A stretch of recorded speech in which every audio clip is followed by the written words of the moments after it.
Artificial intelligence എന്നത് ഏറ്റവും ലളിതമായ ഭാഷയിൽ വിവരിക്കാനാണ് ഈ വീഡിയോയിലൂടെ ശ്രമിച്ചിരിക്കുന്നത്.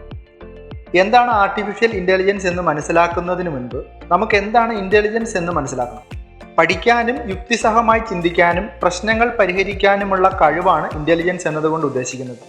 കാര്യങ്ങൾ വേഗത്തിൽ പഠിക്കാനും ക്രിയാത്മകമായി ചിന്തിക്കാനും സാഹചര്യങ്ങളുമായി പൊരുത്തപ്പെടാനുമുള്ള കഴിവ് തുടങ്ങി ആസൂത്രണം, തീരുമാനങ്ങൾ ഫലപ്രദമായി എടുക്കുക, ആശയവിനിമയം നടത്തുക എന്നിവയും അതിലുൾപ്പെടും.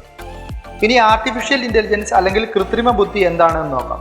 മനുഷ്യനെ പോലെ ചിന്തിക്കാനും പ്രവർത്തിക്കാനും സാധിക്കുന്ന പ്രോഗ്രാം ചെയ്ത യന്ത്രങ്ങളിലെ മനുഷ്യബുദ്ധിയുടെ അനുകരണത്തെയാണ് ആർട്ടിഫിഷ്യൽ ഇൻ്റലിജൻസ് അല്ലെങ്കിൽ AI എന്നതുകൊണ്ട് ഉദ്ദേശിക്കുന്നത്. AI നമുക്ക് പൊതുവായി രണ്ടായി തിരിക്കാം. ഒന്നാമത്തേത് ഒരു പൊതുവായ ടാസ്ക് മാത്രം നിർവഹിക്കാൻ രൂപകൽപ്പന ചെയ്തതും രണ്ടാമത്തേത് നിരവധി ജോലികൾ ചെയ്യാൻ പ്രാപ്തമായതുമായ AI. സിരി, അലക്സ എല്ലാം ഒന്നാമത്തെ വിഭാഗത്തിൽ പെടുന്നതാണ്. എന്നാൽ റോബോട്ട്സ്, സെൽഫ് ഡ്രൈവിംഗ് കാർ എന്നിവയെല്ലാം രണ്ടാമത്തെ വിഭാഗത്തിൽപ്പെട്ടതാണ്.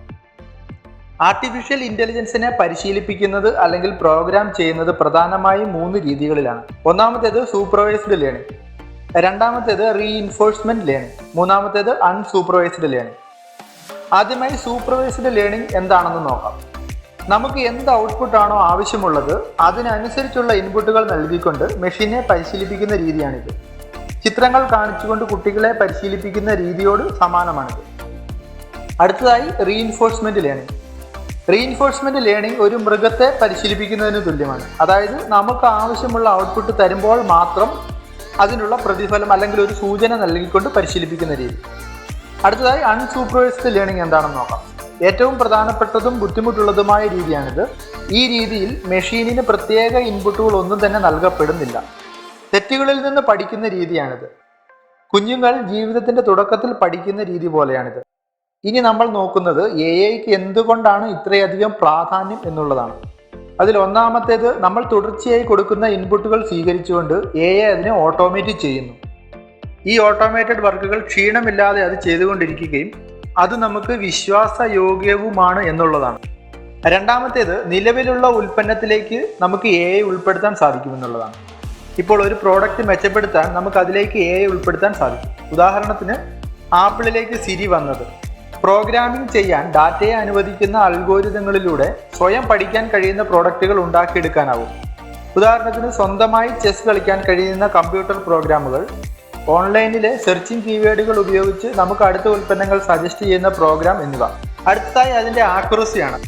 അപാരമായ കൃത്യതയാണ് AI ഉപയോഗിക്കുന്ന ഉൽപ്പന്നങ്ങൾ ഡീപ്പ് ലേണിംഗ്, ഒബ്ജക്റ്റീവ് റെക്കഗ്നീഷൻ എന്നിവ ഉപയോഗിച്ച് സാധ്യമാകുന്നു. ഉദാഹരണമായി മെഡിക്കൽ ഇമേജുകളിൽ ക്യാൻസർ കണ്ടെത്തുന്നതിന് AI നമ്മളിപ്പോൾ ഉപയോഗിക്കുന്നുണ്ട്. ഇനി നമുക്ക് AIയുടെ ആപ്ലിക്കേഷൻ എവിടെയൊക്കെയാണ് AI യൂസ് ചെയ്യുന്നത് എന്ന് നോക്കാം. ഇ-കൊമേഴ്സ്, വിദ്യാഭ്യാസം, ലൈഫ് സ്റ്റൈൽ, റോബോട്ടിക്സ്, ആരോഗ്യമേഖല, കൃഷി, gaming, automobiles, social media, marketing, chat bots എന്നീ മേഖലകളിലെല്ലാം നമ്മളിപ്പോൾ AI ഉപയോഗിക്കുന്നുണ്ട്. ഇപ്പോൾ ആമസോണിലോ ഫ്ലിപ്കാർട്ടിലോ നാം ഒരു പ്രോഡക്റ്റ് സെർച്ച് ചെയ്യുമ്പോൾ അതിൻ്റെ അനുബന്ധ പ്രോഡക്റ്റുകൾ നമുക്ക് സജസ്റ്റ് ചെയ്യുന്നതിന് AI ഉപയോഗിക്കുന്നു. റിവ്യൂസിൻ്റെ അടിസ്ഥാനത്തിലാണ് നാം ഒരു പ്രോഡക്റ്റ് സെലക്ട് ചെയ്യുന്നത്. അപ്പോൾ ഫ്രോഡ് റിവ്യൂസ് മനസ്സിലാക്കാൻ കമ്പനികളെ AI സഹായിക്കുന്നു. വിദ്യാഭ്യാസ മേഖലയിൽ AI വളരെ മികച്ച രീതിയിലാണ് ഉപയോഗിക്കുന്നത്. ആനിമേഷനിലൂടെ AI ഉപയോഗിച്ച് വിദ്യാർത്ഥികളുമായി സംവദിക്കാൻ സാധിക്കുന്നു. വോയിസ് അസിസ്റ്റൻസിലൂടെ വിദ്യാർത്ഥികൾക്ക് കൂടുതൽ കാര്യങ്ങൾ മനസ്സിലാക്കാൻ സാധിക്കുന്നു. അതിലുപരി ഒരു വിദ്യാർത്ഥിയെ നിരീക്ഷിക്കാനും AI ഉപയോഗിക്കാം. കുട്ടികളുടെ ഡാറ്റ വിശകലനം ചെയ്തുകൊണ്ട് അവരെ നിരീക്ഷിക്കുന്നതിനോടൊപ്പം അവർക്ക് വേണ്ട മാർഗനിർദ്ദേശങ്ങൾ കൊടുക്കുവാനും സാധിക്കും. ഫോണുകളിലും ലാപ്ടോപ്പുകളിലും ഫേഷ്യൽ റെക്കഗ്നീഷൻ ടെക്നോളജി ഉപയോഗിക്കുന്നത് AIയുടെ സഹായത്തോടെയാണ്. അതേപോലെ ടെസ്ല പോലുള്ള കമ്പനികളുടെ കാറുകൾ ഡ്രൈവർ ഇല്ലാതെ ഓടുന്നതും AI ഉപയോഗിച്ചാണ്.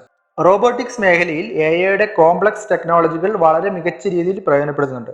മനുഷ്യരുടെ ചോദ്യങ്ങൾക്കെല്ലാം കൃത്യമായ രീതിയിൽ ഉത്തരം പറയുന്ന റോബോട്ട്, പാട്ടുപാടുന്ന റോബോട്ട്, അതേപോലെ മനുഷ്യനെ എത്തിപ്പെടാൻ ബുദ്ധിമുട്ടുള്ള സ്ഥലങ്ങളിൽ ചെന്ന് വളരെ കൃത്യതയോടെ ജോലി ചെയ്യുന്ന റോബോട്ട്, ഉദാഹരണത്തിന് ഇപ്പോൾ റിഗിൽ അല്ലെങ്കിൽ മാൻഹോൾ വൃത്തിയാക്കൽ തുടങ്ങിയവ, ഇവിടെയെല്ലാം നമ്മൾ AIയുടെ സേവനം ഉപയോഗിക്കുന്നുണ്ട്. ആരോഗ്യ മേഖലയിൽ AI ഉപയോഗിച്ച് രോഗനിർണയം നടത്താനും അവ വിശകലനം ചെയ്ത് മരുന്നുകൾ നിർദ്ദേശിക്കാനും സാധിക്കും. ഈ ഡാറ്റകൾ വിശകലനം ചെയ്ത് പുതിയ മരുന്നുകൾ കണ്ടെത്താനും AI ഉപയോഗിക്കുന്നു. ഫേസ്ബുക്ക്, ട്വിറ്റർ, ഇൻസ്റ്റാഗ്രാം പോലുള്ള സോഷ്യൽ മീഡിയ സൈറ്റുകളിൽ AIയുടെ ഉപയോഗം വളരെ മികച്ച രീതിയിൽ പ്രയോജനപ്പെടുത്തുന്നുണ്ട്. ഇപ്പോൾ ഫേസ്ബുക്കിലെ നമ്മൾ ഏതൊരു ഭാഷയിലുള്ള കമന്റുകളും ട്രാൻസ്ലേറ്റ് ചെയ്യാൻ സാധിക്കുന്നത് AIയുടെ സഹായത്തോടെയാണ്. മെഷീൻ ലേണിംഗ് ഉപയോഗിക്കുന്ന ധാരാളം ചാറ്റ് ബോട്ടുകൾ നമുക്ക് വെബ്സൈറ്റുകളിലും ആപ്ലിക്കേഷനിലും കാണാൻ സാധിക്കും. AI ചാറ്റ് ബോട്ട് ഉത്തരങ്ങളുടെ വലിയ തോതിലുള്ള ഒരു ഡാറ്റ ശേഖരിക്കുകയും അതിൽ നിന്ന് ആക്യുറേറ്റ് ഉത്തരങ്ങൾ നൽകുകയും ചെയ്യുന്നു. അതേപോലെ ഈ സേവനങ്ങൾ നമുക്ക് 24 മണിക്കൂറും ഉപയോഗിക്കാൻ സാധിക്കും. ഇലോൺ മസ്കിന്റെ കമ്പനിയായ ഓപ്പൺഎയുടെ കീഴിലുള്ള ഒരു ചാറ്റ് ബോട്ടാണ് ChatGPT. ഈ അടുത്ത കാലത്ത് ChatGPTക്ക് വളരെ വലിയ തോതിലുള്ള പ്രചാരണമാണ് ലഭിക്കുന്നത്. നാം ഗൂഗിളിൽ സെർച്ച് ചെയ്യുമ്പോൾ നമ്മുടെ കീവേഡിനനുസൃതമായി കുറേ വെബ്സൈറ്റുകളാണ് ഗൂഗിൾ പ്രദാനം ചെയ്യുന്നത്. എന്നാൽ അതിൽ നിന്ന് വ്യത്യസ്തമായി എന്താണോ നമ്മുടെ ചോദ്യം അതിനുള്ള സ്പെസിഫിക് ആൻസറാണ് ചാറ്റ് ബോട്ടുകൾ തരുന്നത്. അതായത് നമ്മളൊരു ഫ്രണ്ടിനോട് ചാറ്റ് ചെയ്യുന്ന രീതിയിലാണ് അവ ഉത്തരങ്ങൾ തരുന്നത്. ഭാവിയിൽ ഗൂഗിളിനെ കടത്തിവെട്ടി ChatGPT അധികം ആൾക്കാർ യൂസ് ചെയ്യുമെന്ന് പല പ്രമുഖ കമ്പനികളുടെയും സിഇഒകൾ അവകാശപ്പെട്ടിരുന്നു. AI പ്രവർത്തിക്കുന്ന വേറൊരു സെർച്ച് എഞ്ചിനാണ് U.com. ഭാവിയിൽ AI വികസിച്ച് റോബോട്ട് മനുഷ്യനെ റീപ്ലേസ് ചെയ്യും എന്ന് പല പ്രമുഖ ശാസ്ത്രജ്ഞരും അവകാശപ്പെടുന്നതും സിനിമയിലൂടെ നാം കാണുന്നതും യാഥാർത്ഥ്യമാകുമോ? മനുഷ്യന് ഒരിക്കലും പകരമാകാൻ മെഷീന് സാധിക്കില്ല. കാരണം മെഷീൻ ഡെവലപ്പ് ചെയ്തുകൊണ്ടിരിക്കുന്നത് ഇൻ്റലിജൻസ് എന്ന ഒരു ഭാഗം മാത്രമാണ്. എന്നാൽ മനുഷ്യൻ എന്നത് അതിനുമപ്പുറം ഇമോഷണൽ കോഷ്യൻ്റുള്ള സ്പിരിച്വൽ എലമെൻ്റ് ഉള്ള ജീവിയാണ്. ആത്മീയതയും വികാരങ്ങളും ഒക്കെ എങ്ങനെയാണ് ഒരു മെഷീനിൽ പ്രകടമാക്കാൻ സാധിക്കുന്നത്? ഇപ്പോൾ തന്നെ പാട്ടുപാടുന്ന, ചിരിക്കുന്ന, കരയുന്ന റോബോട്ടുകൾ ഉണ്ട്. പക്ഷേ അത് ഇൻ്റലിജൻസിൻ്റെ ഭാഗമായി ഇൻപുട്ടുകൾ നൽകിക്കൊണ്ട് ഡെവലപ്പ് ചെയ്തവയാണ്. എന്നിരുന്നാലും വളരെ റിസർച്ചുകൾ നടക്കുന്ന ആർട്ടിഫിഷ്യൽ ഇൻ്റലിജൻസ് എന്ന മേഖലയിൽ നിന്നും അടുത്ത വർഷങ്ങളിൽ കൂടുതൽ മികച്ച പ്രോഡക്റ്റുകൾ നമുക്ക് പ്രതീക്ഷിക്കാം.